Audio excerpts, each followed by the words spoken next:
Those like the big eyes and just like standing there. Hold for helicopter. Podcast now. Don't you know that I'm filming a podcast? God damn. So rude.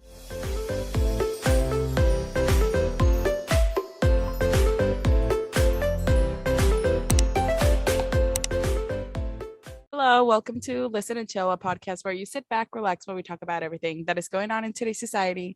My name is Margie Rodriguez, and today we have a special guest, Evan. How are you doing, Evan? I'm doing good. How are you? I'm good. I'm good. Thank you for having me. Okay, Evan, can you tell us a little bit about yourself? Yeah, just I'm really into movies.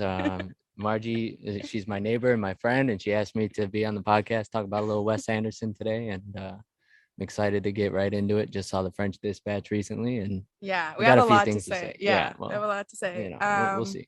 I realized that he's such a film geek like me, and the first time we met, we talked about like 4 hours. Do you remember that? Yeah. And that's when I realized I should have him on the podcast. No, I love talking about movies. It's good. Yeah, this is my first movie podcast, though. So awesome. Thanks for Same. For that. Well, I'm kidding. Well, this is my first guest talking about movie podcast. So right. So we're kind of experimenting here. Yeah, experimenting. Okay. And if you haven't noticed already, we're in beautiful sunny Los Angeles with the Hollywood sign. Well, you can't see it from here, but it's there. It's the Hollywood sign in the background. But yeah, it's beautiful out today. Indeed it is. It's a very nice day. It's almost like a nice fall day, you know what I mean? Yeah. Well, let's start at the dawn of cinema. 1890. No. I'm the host here. Okay. Let's go. Let's start at the beginning, okay? Wes Anderson was born. No. Okay, so today we're talking about a big director, which is Wes Anderson, of course. And also we're doing it because of honoring his new movie that just came out, The French Dispatch, that we both have seen. Should we start with that movie then? What do you think? Let's build up to it. Okay. You know what I mean? Because that's good. Once we get going on that's like the hot topic, you know? Okay, sounds good. And I mean, as many of you, I don't know if many of you know, but we can talk about like the background or how Wes Anderson started as a director, because as many that don't know, he actually wanted to be an architect. I feel like that explains most of his movies. I didn't know that, but that would make sense. I mean, his set design and everything is incredible. I mean, especially on The French Dispatch, but we don't have to get into that exactly right now, but it's gotten better over the years, you know. It's like exactly you can, and it's funny because I like kind of, you know, Bottle Rocket, Rushmore, like I really like that style, but he's ramped up that whole set design storybook kind of style over the years, you know. Yeah. And for me it culminated in Grand Budapest, but yeah, I just feel like most of his, when I also didn't know that until I saw like some interviews, and I feel like it makes sense because most of his like movies are very like detailed, very like specific and so visually pleasing and mostly like symmetric in a way, you know? So I feel like 100%. That's the reason why, like, I don't know, like that explains a lot. Or maybe like he has OCD. I'm not sure, but yeah, he might have like maybe a little bit of a perfectionist. I mean, obviously people have probably said that before. I also realized that Wes Anderson uses most of the same actors, kind of like also Quentin Tarantino in his movies, like Bill Murray, Owen Wilson, Jason Schwartzman, Adrian Brody. And I mean, do you know the backstory of Wes Anderson with Owen Wilson and all of that?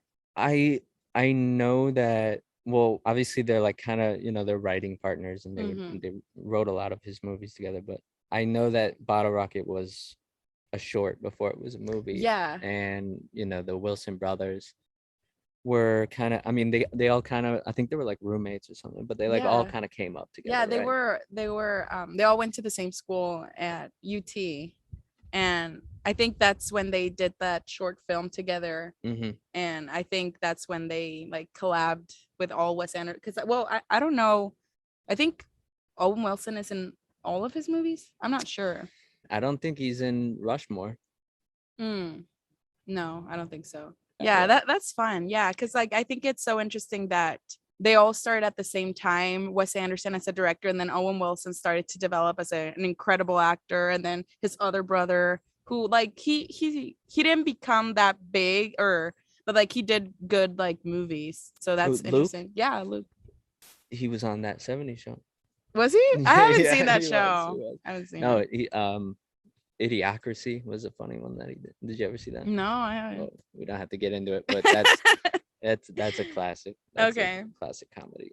Okay, so let's name, if you can, all of the Wes Anderson movies from this beginning. So we have first Bottle Rocket, and then Rushmore, and then we have, was it Royal Tenenbaums? Yeah, after that? Royal Tenenbaums, The Life Aquatic with Steve Zissou, The Darjeeling Limited, Fantastic Mr. Fox, Moonrise Kingdom, The Grand Budapest Hotel, Isle of Dogs, and then French Dispatch. So let's start with the first one, Bottle Rocket. Yeah. What did you think of that one? I love that movie.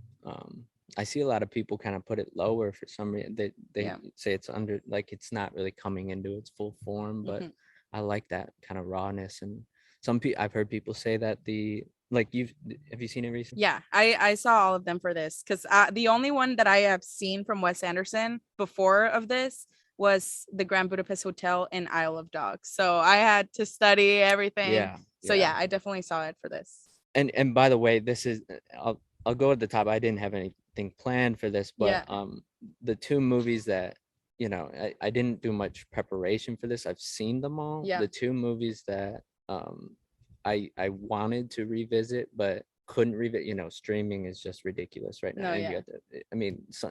You're hopping around these streaming platforms, but the Royal Tenenbaums and Fantastic Mr. Fox are ones that I wanted to refresh on, so that I could have a really good conversation about it. Unfortunately, I didn't get to refresh on those, so I won't be as but don't take that as me not appreciating but those, but you watch them. That makes, like, that's why I wanted to have a talk with you, because you still watch them. You didn't have to rewatch them for this. Right. You know what I mean? So that's like whatever lasting impact a lot of these have would be what's coming out right now. Exactly. But Bottle Rocket, I really liked it. And I've heard people say that the motel sequence with him falling in love, Luke Wilson's character falling, it was unnecessary or whatever. I love that whole, like, I think it's all, you can't, why would you take that part out? There's always like this core, like this heart at the middle of his films, you know what I mean? Like there's always that kind of like care, like that childlike quality of his films. And I think that's a perfect like kind of crime movie, but still has a heart, and it doesn't take itself too seriously. You know what I mean? The thing with that one for me is that I feel like, for sure, and I don't know if you can agree with me with this, it's the least Wes Anderson-y movie, like the aesthetic of Wes Anderson, you know what I mean? Like it has the less like symmetry and all of that, but I get it because it's how we started, I think it's just like his first movie overall. Like he tried to make a feature film for the first time. And maybe it's like if he had more money or more time, or because they're gonna, nowadays he goes on the film, he can do whatever he wants. They're gonna allow him to spend the money on this shot or spend the time to set this up. He was probably just trying to get it made in the best way he could at the time. But you can see a little like details still, like when an actor or like a character is watching like a list or something, you can still see like it's in the middle and very like, I don't know, there was this, I think when they're in the bus together, like the Wilson brothers, they're like watching something. They're going over their plan. And it's very Wes Anderson-y. So I was like, okay, for sure. The start of his career with that. It's crazy how you can like own a shot like that. Like it's literally just an overhead close-up of basically, and you couldn't do that without someone being like, oh, it's Wes Anderson. Exactly. Like he invented it or something. Like he owns that kind of like the perfect frame. But while his style may be a little bit underdeveloped, it's still like it's his Wes Anderson style is underdeveloped, but it's a competent filmmaker, and you can tell right off the rip. You know what I mean? And personally, I enjoy it. I like it when he's a little bit like full throttle. Wes Anderson is sometimes, Too much? I don't know if I like, who am I to say it's too much, you know what I mean? But for me, I like it a little bit more subdued, or it's really strange, and hopefully we'll be able to kind of discover why I feel this way during this podcast. But it's like, for instance, like that style in Grand Budapest, it was just, I loved every moment of it. It's just almost perfect. That style in the French Dispatch didn't hit the same for me. Right. Like, okay, let's get into that, because I have a lot to say about that too. I just feel like, the same. Like I've only seen that movie once, so I'm just trying to remember what I remember of that movie. And it's a lot. It's like dense. There's a lot to like cover from that. I think I agree with you in a way that the Grand Budapest Hotel, like, of course it's his best movie overall, like for me.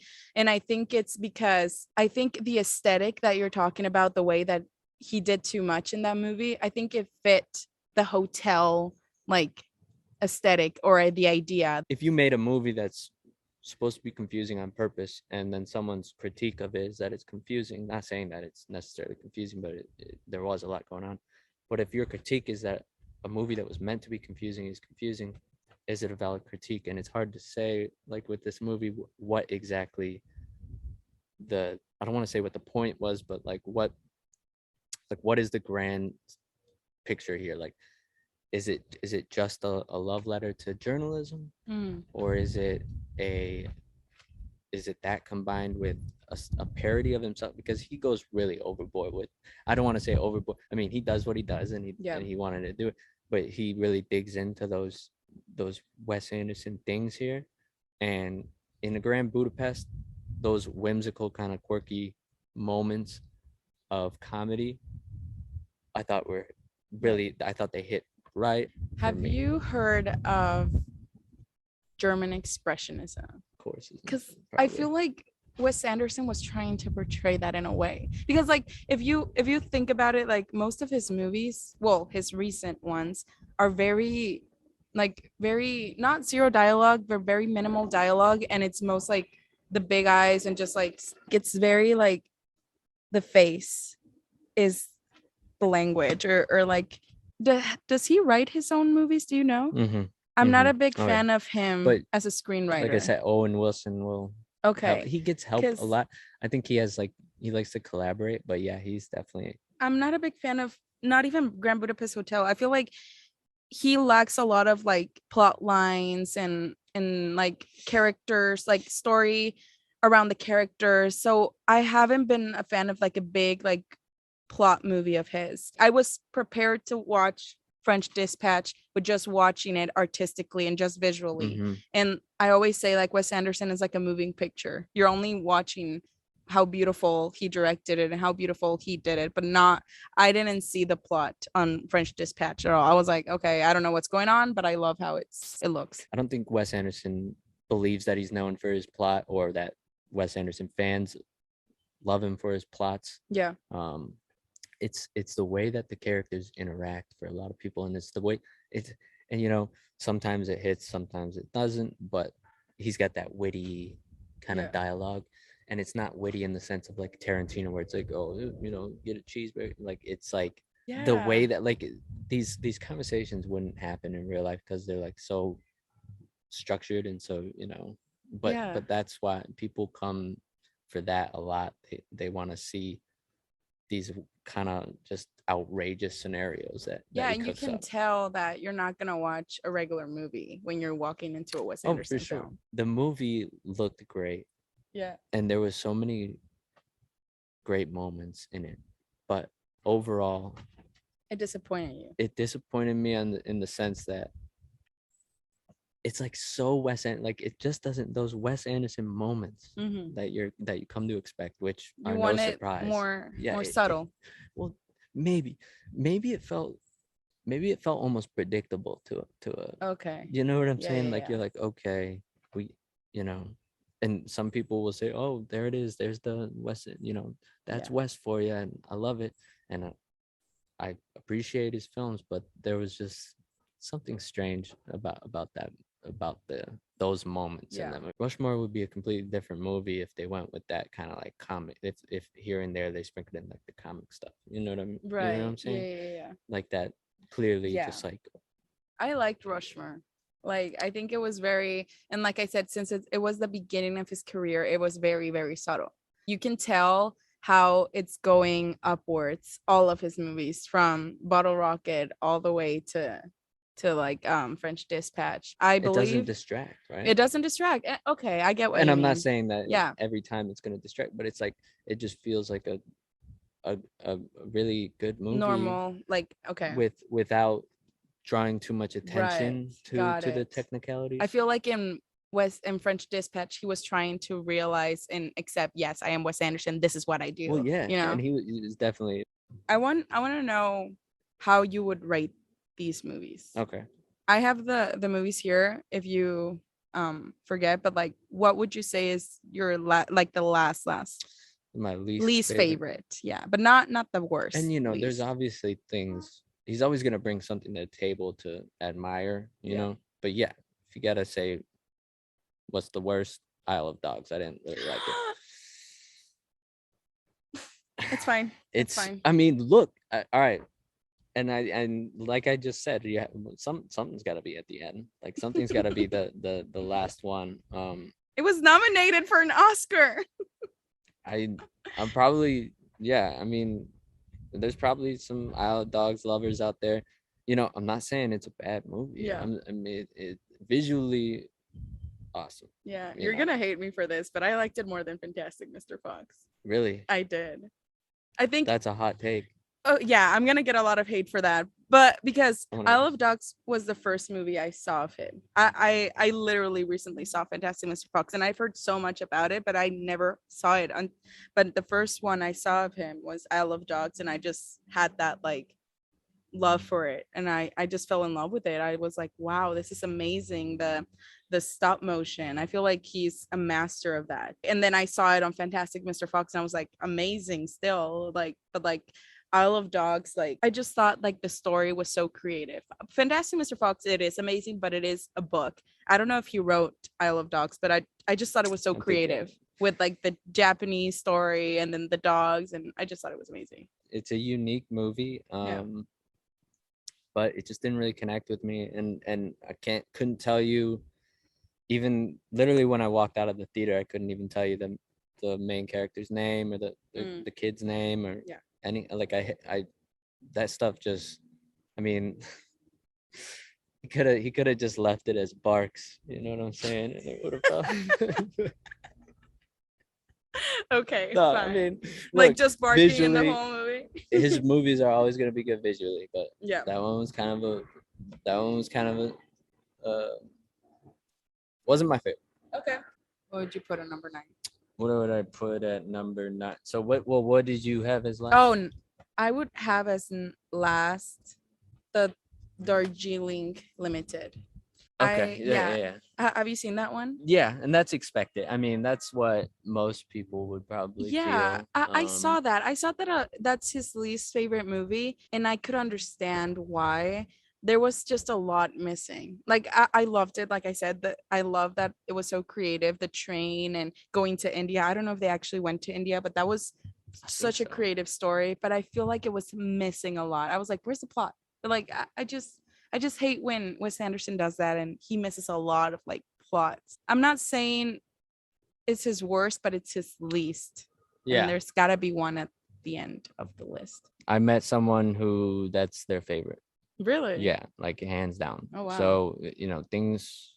Everyone has their own. Everything.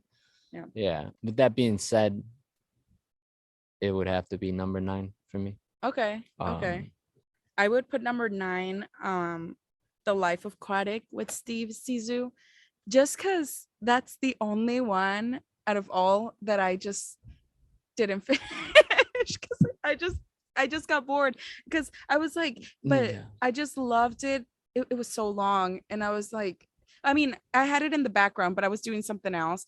But I was like, I wasn't entertained, but I loved it like so visually that's why I can put it like a number 9. Yeah.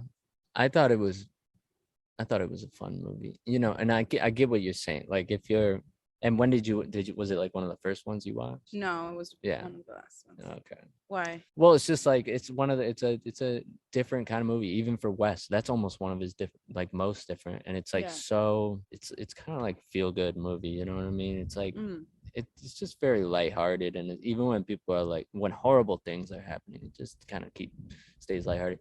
I would say number 8 for me. I'm gonna get hate. Moonrise Kingdom.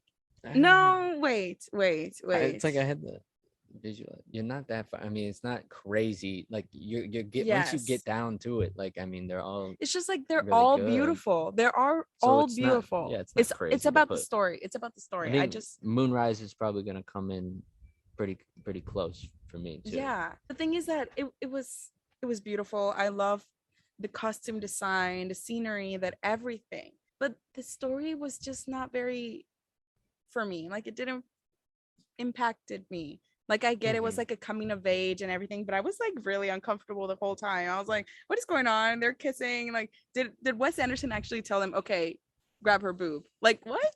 I was like, I don't know what's going on. I was just very confused the whole time. Yeah, it didn't really connect with me either. I think that there's a certain type of person where that's like the most important movie to them, like ever. In the grand scheme of Wes movies, for me, it's not.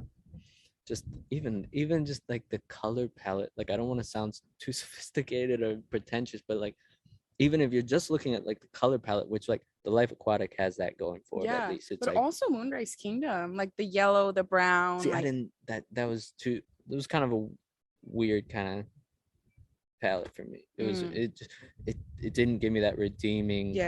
Like usually you can say, well, at least the visuals are like it was kind of like an ugly. Cinematography was great, but just the whole vibe was just kind of like bleh. Okay. But it had its moments. That is something that for sure Wes Anderson can do, a great color palette. Like when you think of just the title of his movie, you can just think of the color of his movie. Grand Budapest, pink. Like, like or something like that. It's crazy. Yeah. And then for Moonrise, brown and yellow. Yeah, brown and yellow. So after Moonrise Kingdom, what would you put? Yeah, you know what? I honestly probably would put, I think 8 is Moonrise Kingdom. I hadn't like officially decided that, but that does make sense for me. Okay. At 7, then I would say Life Aquatic. But now we're getting to where it's like it's hard. It's harder because I would put next Fantastic Mr. Fox. Sorry for all the Wes Anderson fans out there, because I feel like that's the one that everyone loves. But like I said, I didn't see it. Like I just saw it. And maybe if I would have seen it before Isle of Dogs, I would have loved it. But I just don't have that like memory for it, or like a great like thing going for it. I loved it. It was stop motion. I think it was a great story, but that's it. That's all I have to say. Well, I mean, yeah, people are gonna be really upset about that. but in order, I mean, there's so many good ones, and it's like stop motion Wes is like a whole nother situation. Yeah. I mean, he's the perfect guy to get involved in that. Yeah, it's a masterpiece. Yeah, and I'm not gonna put it as number 1, or it probably won't even make my top 3, my personal top 3. Fantastic Mr. Fox, really? Yeah. I thought it was one of your favorites. I mean, it's a great movie, but when it comes to like, someone can ask you what's the greatest movie of all time, and it's gonna be a different answer most likely than what's your favorite movie of all time. Yep. You know what I'm saying? So you got to take those things into consideration. Okay. So with that being said, what am I at, number 6 now? I think right now I'm trying to decide between Royal Tenenbaums and Fantastic Mr. Fox at number 6. Oh wow. And it just goes back to the personal, feeling that you have resonating from the, or it could be about when you saw it, or how you saw it. Exactly. Like some movies actually, like you feel good depending on how you felt that day, or like what was going on in your life that moment. So I know exactly what you mean. I think you had the same thing, Mr. Fox at number 6. Yeah. I think I might do that. Okay. But no. Hold the phone. Keep forgetting about French Dispatch. I'm gonna put French Dispatch at number 6. Okay, cool. Yeah. But it's just, it's good. Okay. And then number 5? For number 5, I'm gonna go with Mr. Fox just because. No. I'll go with the Royal Tenenbaums. Okay. And I like that movie a lot, but it's like now you're really like splitting hairs, and it's like Royal Tenenbaums, like I said, it's one of the ones I wish I would have revisited. Yeah. It's got a lot of great moments, and it's heartfelt. It's got a lot. It's a little bit of heartbreak and a little bit of but in the grand scheme of things, there's bigger eggs to fry over here. So okay, I'm putting number 5 Rushmore. Right, really. No, that's cool. Because I literally saw it yesterday, and I just thought it was great. It was the beginning of Wes Anderson. I do think it was very subtle, which I like too, but I just was missing. I didn't see that much of the color palette in that one, actually. I don't know. It was good. I think the story was good. That was the one that I actually learned and liked and enjoyed the story. But yeah, just normal. Yeah, I get that. And I don't expect people to put Rushmore or Bottle Rocket, like especially Bottle Rocket. I forgot Bottle Rocket. I feel like you probably do want to change that, because like most people put that at like number 9. Yes, Bottle Rocket. Wait, yes, I would put Bottle Rocket after Fantastic Mr. Fox, actually. Sorry. Bottle Rocket, it's okay. I liked it, but it was missing a lot. And I get because it was his first film, but I just feel like there were some little things that I was like, I don't know. But hey, it was his first film. But so for his first film ever, that was amazing. So I think after Fantastic Mr. Fox is okay. Okay, if you want, I'll just go all the way up. I feel like okay. Well, let's just go all the way up, because this is I don't even know. Yeah, I don't even remember what my ranking was. Yeah, let me go first, and then you can go. We'll run down the rankings real quick, and then we gotta argue about something. Okay, sounds good. Okay, so for me, number 10, I even forgot. Wait, okay, number 10, the Darjeeling Limited. The what? Darjeeling. Is that what is Darjeeling? Well, you said it was just the way you said it. Okay. I don't know. It's the name of the train, I think. Right? Oh, that's true. That's true. Yeah. Number 10, Darjeeling Limited. Number 9, The Life Aquatic with Steve Zissou. Number 8, Bottle Rocket. Wait, what? Why do you hate Bottle Rocket so much? That's one of the most original crime movies. You know what I mean? You know what I'm saying? I just said why. I just think it's good, but I just don't think that's his best movie ever. I didn't say it was his best movie. No. I'm not saying that either. Do you like Isle of Dogs better than Bob?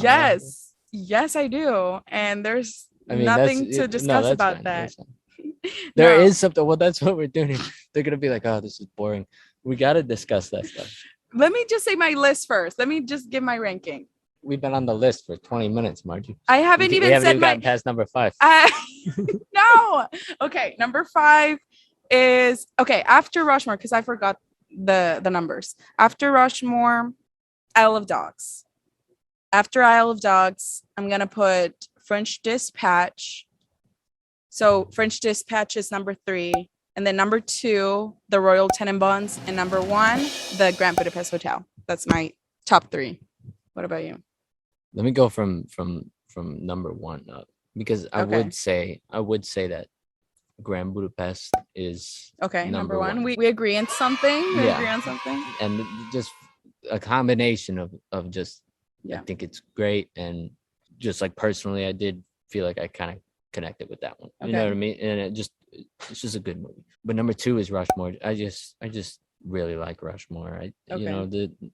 Just everything, and the play, the Vietnam play, it's just crazy. Like it's just so good. And the song at the end, and just everything, just he's not really accepted by his peers, but he just does so much. Like he's so active, you know what I'm saying? Like he's like doing like I like it when people are extraordinary. You know, like they like he's in all these clubs, and he's just he puts on these productions. I think that's great. I love that character. Number 3, Bottle Rocket. I just like it. I just like it a lot. What's your discussion about that? Like, I just want to know why you like it that much. I guess it did come along early in my, when I was like really had a taste for, getting a good taste of cinema.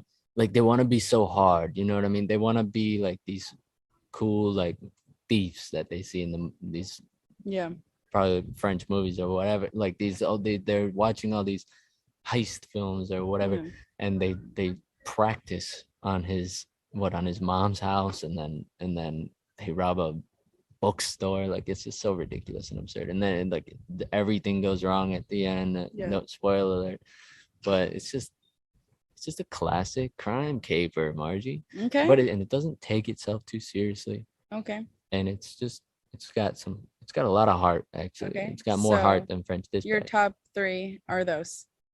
Yeah. Okay. So we don't agree with none of them except our number 1. I think most people, well, to be honest, most people probably wouldn't put that at number 1. And for whatever reason, maybe they're just trying to, no, man, I like Darjeeling or something. Yeah. It's like, but. Do you think the French Dispatch might win an award this year or next year for the Oscars or something? I think it could. Okay. And I think it should win Best Cinematography. Okay. Why not? It's crazy, Yeah. Anything that has to do with the visuals on the screen, it should be nominated 100%. I just want to say that I'm so glad we did this, because I feel like that's what I wanted to do. I wanted to talk about it because I feel like we all have different opinions about like different types of movies. And like, if I just say, oh yeah, this is my ranking, like, no, like I won't see, like, it's completely different from yours. So that's why I think it's great to have a conversation about what we like, what we didn't like, what we enjoyed, all of it. So yeah, he is for sure one of my favorite directors, but not the best. I mean, he's amazing. I love it, but not, like I said, I think he lacks a little bit of storytelling. Well, he's fun. He's got a great style. He's got a great, unique style. Style is there, yeah, for sure. By the way, wait, no, we're gonna keep talking about this, and it's gonna take a long time. I was gonna say something else, but no. We're gonna when you go and edit it, you put like the best shit. No, because then we're gonna like talk about this for another hour. But I was gonna talk about Last Night in Soho. Did you watch it? Oh, I haven't seen it. Okay, then good. Nothing to talk okay. About. Yeah. Thank you, Evan, for being in my podcast today and talking about Wes Anderson. Of course. Do you think we argued enough though? Do you think we like debate? Like, was this juicy enough? I feel like we were just like, yeah. I think like you were too kind. I think you were too kind. Oh, every time I bring something up, you'd be like, okay. You gotta be like, no. We didn't have to be like. I mean, it was just a discussion, but I think we did well. But no, yeah. I mean, overall, like I said, everyone has different tastes, and I think that's great that we all talked about it and discussed about it. Do you want to tag anything? Your Instagram, your something, whatever? No, I mean it. But I will say that the French did another hour of talking about the French Dispatch. No, what? No. I mean, you don't want to tag your Instagram? Well, what's your Instagram? It's just my name. You can put it in it's gonna be down there. Yeah, Evan what? Down in the bio below. Evan loves Wes Anderson. Okay. Evan loves the French Dispatch. That's my Okay, go follow Listen and Chill Pod on Instagram. Go follow me on Instagram. Go like this video, please, and follow, whatever. And I'll see you guys in the next video. Thank you, Evan, and goodbye. Thanks.